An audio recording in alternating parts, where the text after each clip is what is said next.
I think trying to find your passion is a little bit, maybe too strong a word. Greatly desiring to be extremely successful, I think probably is sufficient. But if you can find something you really love to do and can do it with great passion, I think that's fantastic.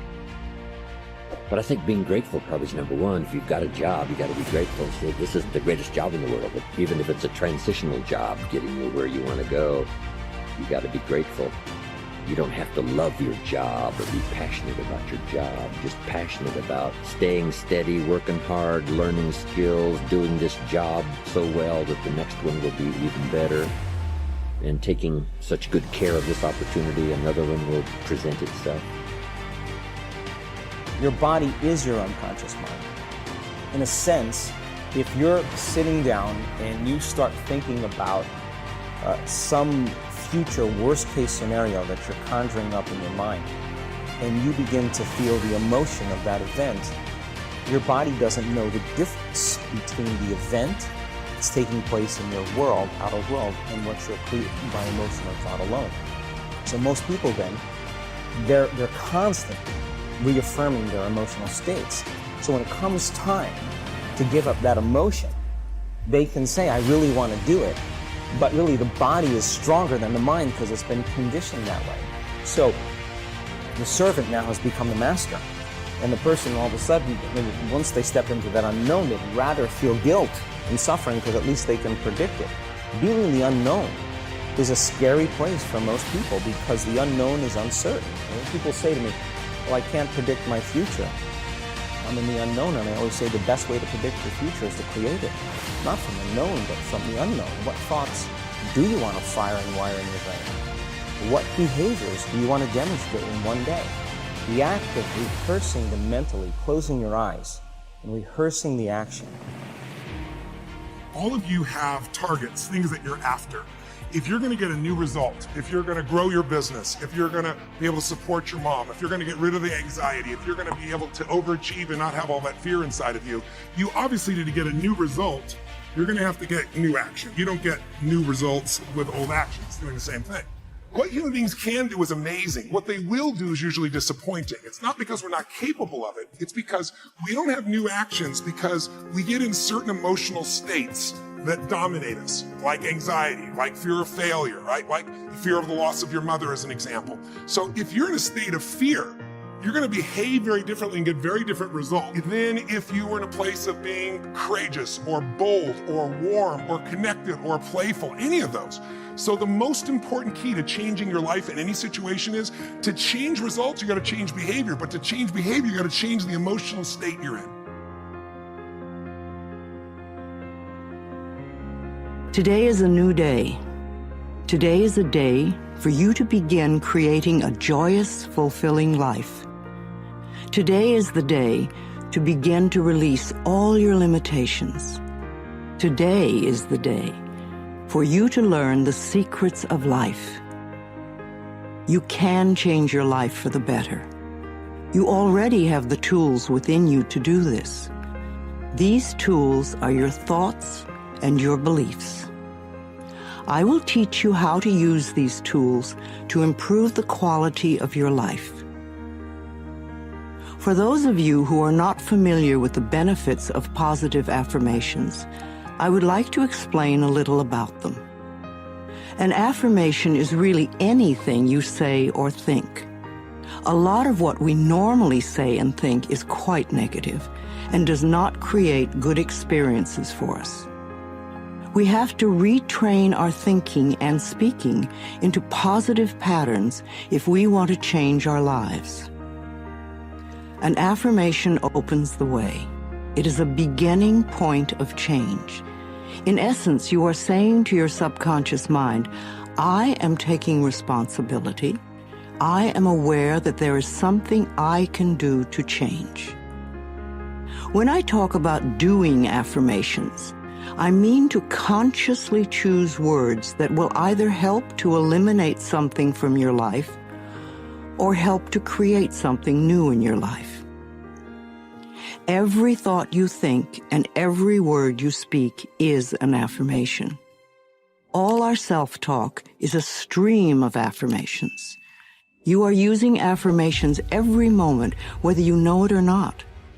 You are affirming and creating your life experiences with every word and every thought. Your beliefs are merely habitual thinking patterns that you learned as a child. Many of them work very well for you. Other beliefs may be limiting your ability to create the very things you may say you want. What you want and what you believe you deserve may be very different. You need to pay attention to your thoughts so you can begin to eliminate the ones that are creating experiences that you do not want in your life. In my latest book, The Greatest Secret, the most important practice in that book, without a doubt, is welcoming negative emotions, because when you welcome any negative emotion, you are dissolving it from within your body, from within the subconscious mind. The next time, say for example, if it was anger, the next time you feel anger, it's not nearly as bad. You welcome again. The time after that, it's reducing until it's not possible for you to feel anger anymore. And with that anger gone from your body, the health of your body is working brilliantly. But two, you will just manifest like you can't believe, like just a single little flimsy thought, and it will manifest. So getting rid of negative emotions. Also, negative emotions are covering over your basic nature, which is happiness. And all of this I explain in The Greatest Secret. I explain it all in here. And so, yeah, it's your basic nature. So negative emotions are covering up your happiness. So to get rid of those emotions is really, really important. So now I wanted to explain that to everybody who doesn't know about the welcoming process. And now let me explain the welcoming process to you. What we tend to do with negative emotions is we tend to resist them because they don't feel good, right? And so we want to push them away. We don't want to feel them. We don't want to feel fear. We don't want to feel disappointment, impatience, and anger, and so we'll push them away. We think we're pushing them away, but in actual fact, we're pushing them down here, into our body, into the subconscious mind. And they act like a pressure cooker.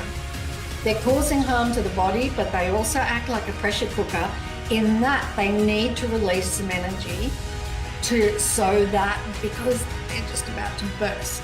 And so they'll find something in the world, an emotion will find something in the world to get angry about, to release the pressure in your body. And so welcoming is the opposite to resisting. You're pushing them away. Now you're not going to do that. Now you're going to welcome the negative emotion. So when a negative emotion arises, basically what you're going to do is kind of do nothing. You know, really, welcoming is just stopping us from resisting. What I do is I imagine that emotion is a really, really good friend of mine. And I'm just allowing it to be here. I'm allowing it to be here in the body. And I just imagine that it's a friend, and I put my arms around it. And as you welcome it or allow it to be here, something absolutely incredible happens. It just dissolves. It just dissolves. And in that moment, you have managed to get rid of a whole lot of that negative emotion in your body. And so that's why this is the most incredible process, because A, you will get happier and happier. B, every desire you've ever wanted will be fulfilled. And C, you will have the most incredible life, a life free of fear, and knowing who you are and understanding the incredible power you have in the world. So just imagine that you have a friend and you're putting your arms around a friend. That is how I do it. But also too, something you can do is, I'll just make sure you can see my arms. What you can do is just open your arms up like this, because opening your arms like this sort of opens the whole chest area, and that automatically makes you stop resisting, right? And you open like this and you will feel that negative emotion dissolve.